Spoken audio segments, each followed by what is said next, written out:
I'm Josephine. The man on the phone next to me is Max. Max is an entrepreneur. Max is a very influential contact of mine. I met him through a Sagebrite member. I call him Maximum Max and he likes to call me Doc. Probably because I use the word unhealthy to describe his interaction with people. From what I am witnessing, Max is in a constant state of chaos. Mostly with people which he only sees as roadblocks.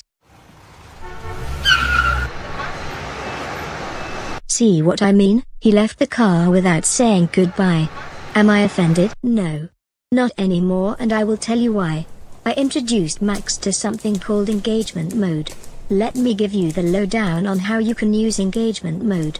I will tell you how Max and I remain trusted and valued business contacts, despite having polar opposite engagement modes. First off, engagement mode is the result of over 20 years of research and practice with real people, in real business environments. Engagement mode is how you self-identify or prefer to engage with people, especially when trying to solve problems in the environment you find yourself in. It's simple. Knowing your engagement mode helps you understand the engagement mode of others. Empathy is the foundation for all relationships or successful networking. To understand engagement mode, we need to take a brief fly through history. The origin of engagement mode goes back to ancient Greece. That influenced modern researchers like the infamous Dr. Carl Jung. The Greek physicians Hippocrates and Galen uncovered the temperament of people. They studied how people respond with various stimuli in their environment. As you can see here, these two Greek physicians established the basis of 4 broad personality style types. We have relabeled these under engagement mode. So, inform engagement mode refers to the serious data-driven, analytical fact-check dude that you may be familiar with. Next is the transact engagement mode. Transact mode refers to the type A, very driven colleague.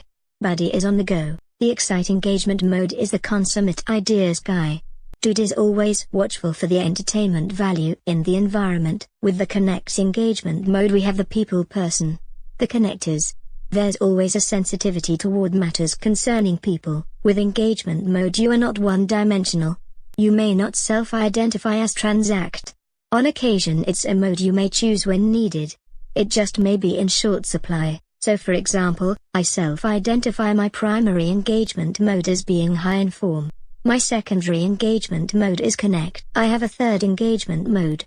It's excite but medium to low when I choose to use it. As you can see, I have a very low preference to engage the transact engagement mode within me. You can even say I am near empty, redlining, on most occasions. And when it evaporates, it's usually when I am interacting with someone like Max, who has a very high transact engagement mode. Do you now see where engagement mode can help me identify my potential source of conflict with my colleague Max? As it turns out, knowing engagement mode, Max and I have very different ways of operating.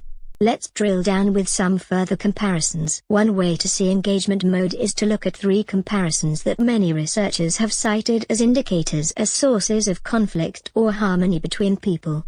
A popular comparison is physical versus people preferences. Given that I am learning about engagement mode to improve my relationship with Max, where do I stand in terms of physical versus people? If you guessed people, you are right. Max surely loves people.